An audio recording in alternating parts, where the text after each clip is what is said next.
A talk show that cuts to the truth, no matter how painful it might be, and no BS.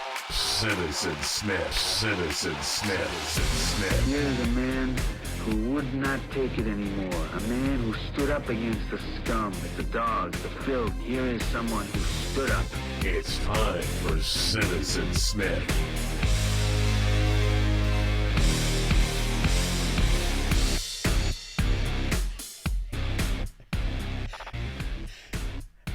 What are you laughing about? You already laughed. I just think about life sometimes and the music we choose and what we try to do for work here and entertaining the crowd. It's just a funny job. Was watching the Olympics last night, the trials for the swimmers, and they didn't disappoint once again. Dramatic sports. Swimming, right? We watch it every 4 years, as one of the competitors said. But they practice for years just to get to this point. And so dramatic. But you only really care when it's for the Olympic trials, right? Otherwise, I'm not going to go sit and watch a college swim team go at it. But it is really good stuff. I mean, history in the making for some of these kids. For example, did you watch it, by the way, Justin? Yes, we watched it. Every one of them? Yeah, my kid's a swimmer, so I keep looking at at the kids and thinking that could be Justin's kid someday. Could be. I mean, that's always their goal, So history was made by. We used to live in Alaska, Justin and I, for 15 years. I was there. Justin was there for a little longer, I believe, and almost 25 years. Yeah, so we have a little Alaska connection going here. And Lydia Jacoby, 17 years old, from Seward, Alaska, Woo! made the Olympic team, making history. She's the first Alaskan swimmer to do so. Alaska isn't exactly a beacon of swimmers, of competitive swimming. Yeah. I didn't even know they had a pool in Seward. Can't swim in the inlets around there. It's glacially fed water. It's freezing. Ugh. I did the basketball play-by-play for the Seward High School team for the girls and boys one year. Did you know that, Justin? No. So I have a personal connection to the city, to the kids. Congratulations, Lydia. 17 years old. I look for her to win a medal in the Olympics, or am I expecting too much? We've got a great team, though. Katie Ledecky is officially on her third Olympic. Ryan Murphy, Lily King, and Chase Kalitz will be off to Tokyo for their second Olympics. Then the newbies, the future. We've got some others that are coming. Lily King comes from a small club in Newburgh Sea Creatures, but hails from Indiana. And there's some other ones that are coming. They had a whole, there's a lot that are on the team that are going to the Olympics, and we'll discover them as the Olympics starts July 23rd, I believe.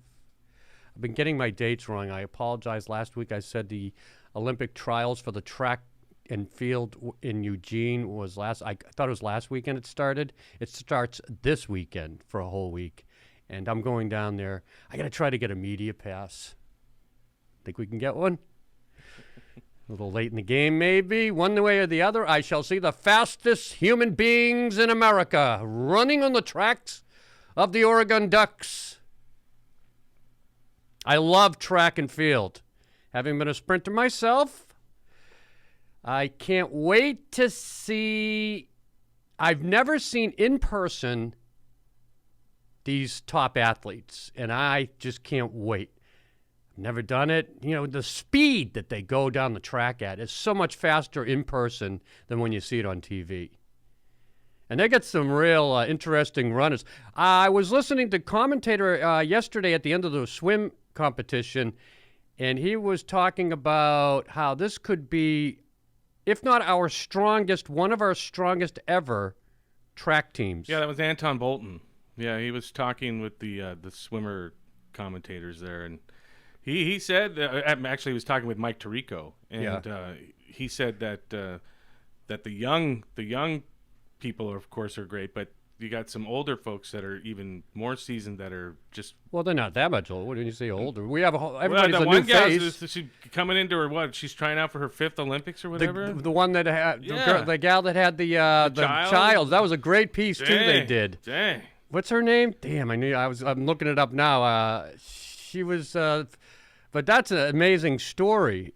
Yeah, it's a good story. I can't remember her name now. Yeah, these again, every 4 years we follow these people. Just so you know, Ray Lane is waiting for you. Yeah, Ray Lane is in Scotland, and there's one track gal though that I saw. She had the blue hair, all the way down to her waist. I love her. Wow, what a look! Great. She has And this, she's fast. but the blue hair. So good. And it's just flying out the back like a jet when she's running down this track, and I mean, it's a hell of a look. I'm wondering if she has to cut that hair for the Olympics because it might cause a fraction of a second of speed. No. And when she's leaning over at the beginning, isn't the hair getting in her face? You know, these are the things I think of. But it looks fantastic. Hats off to Style. Can't wait to see her in Eugene. Woo! Very excited. All right, let's go to Scotland now and talk to Ray Lane. Hey, how you doing?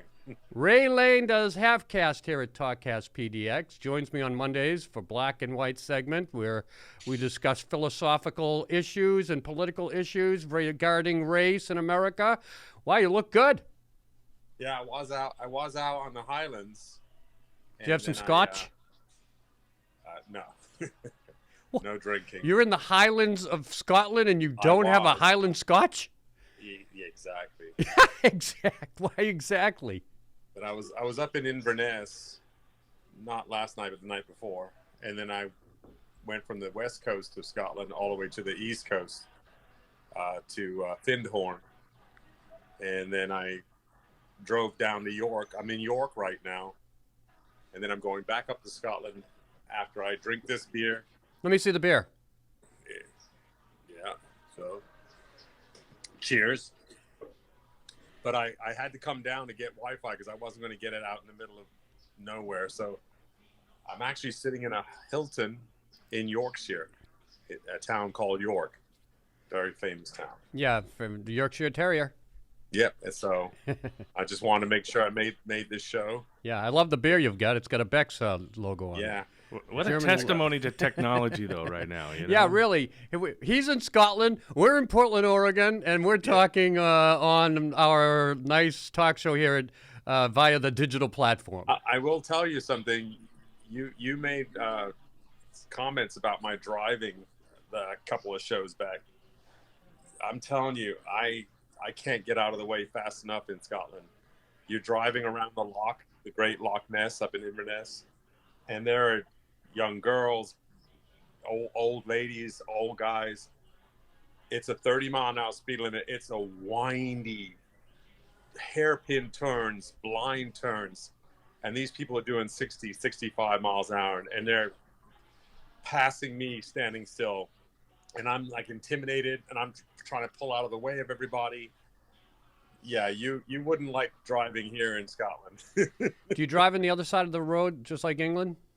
Yes. And Did you have to adjust? Did you have to adjust to right that? side. Did you have to adjust? No, I mean I'm used to it. Well, you haven't been there.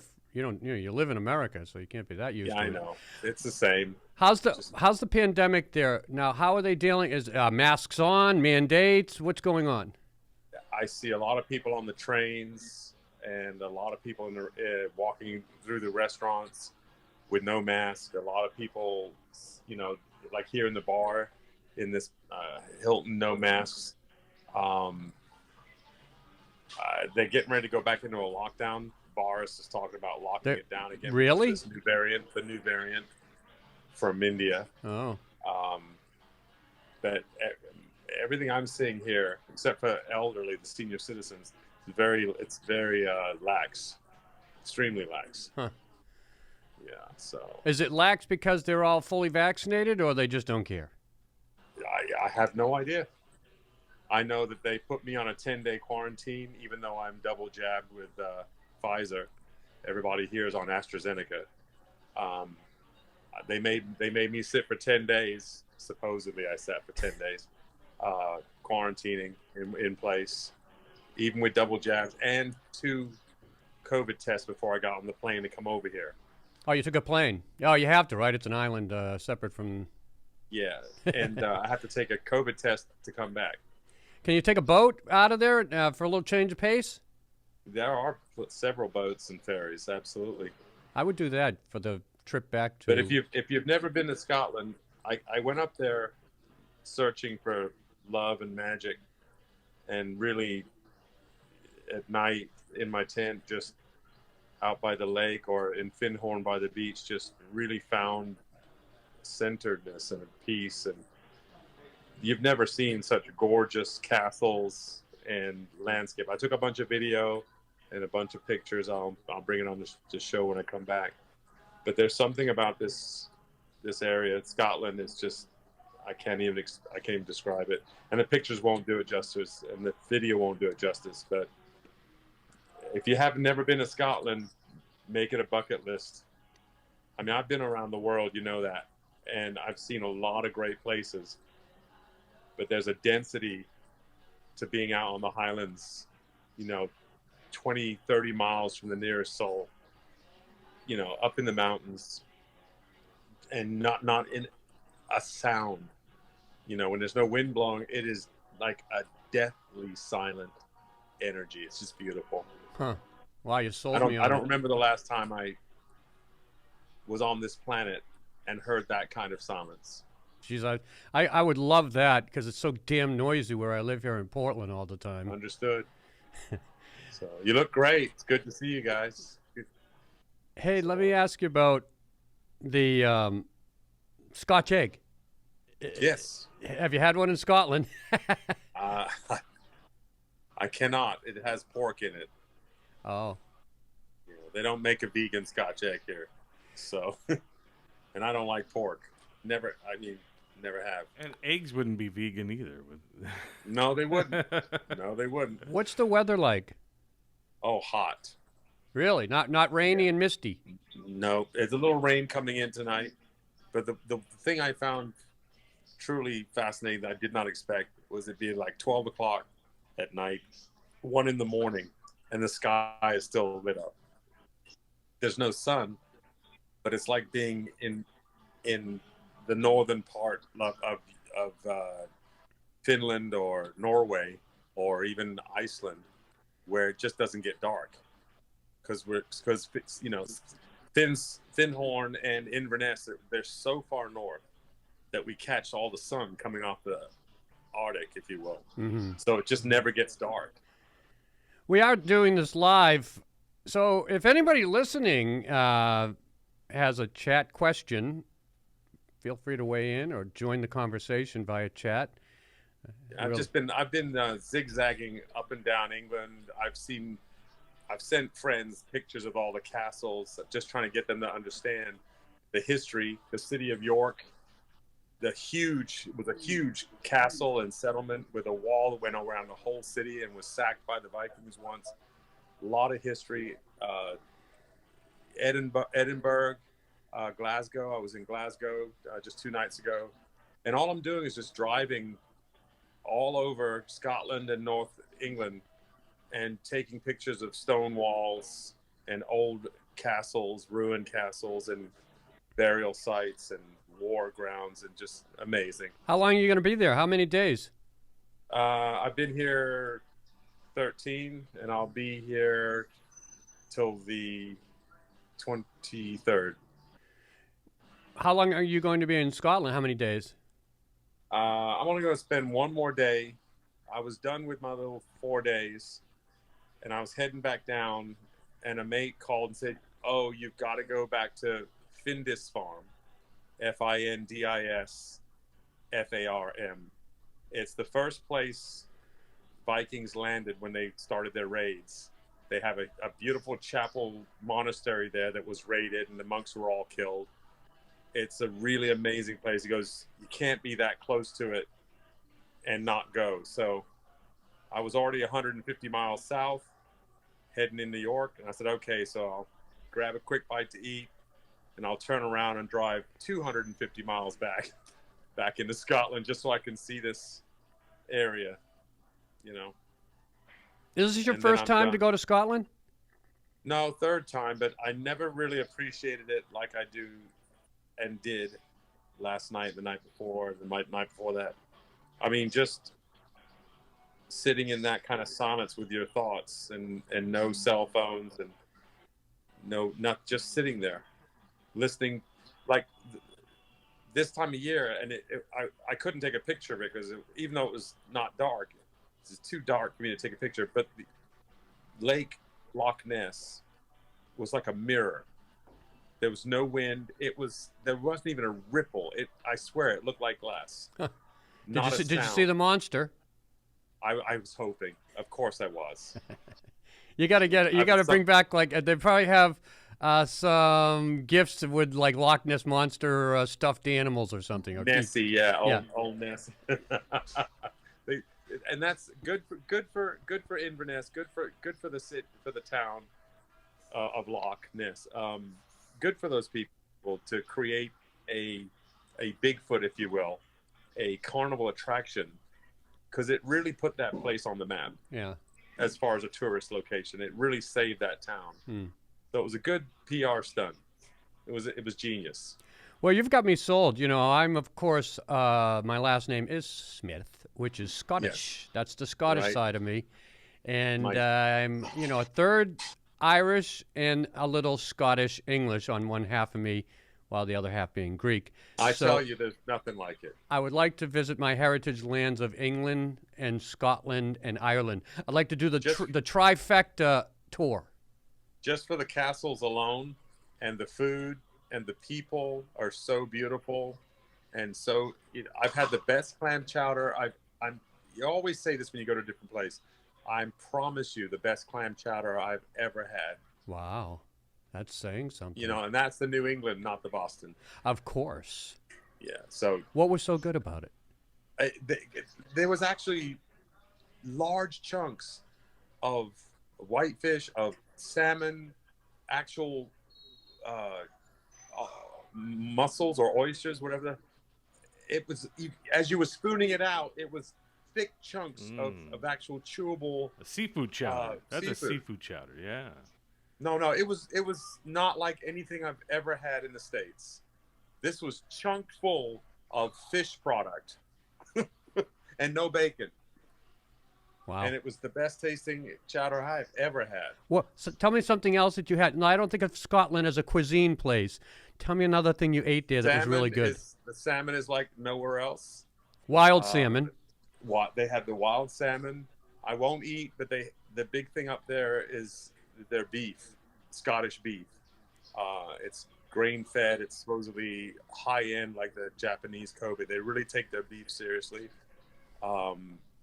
They've got vegan menus everywhere now. And yes, they have good food. I wouldn't have thought it either. Not so much in England where I'm from. Food was awful. Everything's awful. I tell my friends, it's twice the money it is in America. Like a sandwich in America would be $8. There it's 12. Here it's 12 pounds. That's like $17, $18. Oh, it's very expensive. Check this out. The gasoline per liter, and I hear there's 5 liters to the gallon. It's almost The 3 gas liters to is now. 130 pounds, £1 30 pence. That's about $2 a liter times 5 to make a gallon. It's $10 a gallon. If you want to buy a bottle of Evian water, regular 32-ounce bottle of Evian water, it's like $5, $4. Everything is double whatever it is in the States. Huh? And nobody here makes any money. So I'm asking my mates, I'm like, and the cards here are like what it would be like dollars, that's what it is pounds, which is a lot more than $1. I'm like, how do you guys live? You have to make $40 an hour just to break even in England and in Scotland. And what did they say? They just said you find a way. You manage it. Had no idea it was that expensive there. It's I'm not exaggerating. Hotel rooms, Airbnbs, everything I do costs me about $250 a day. You didn't budget for that. So no, it's yeah.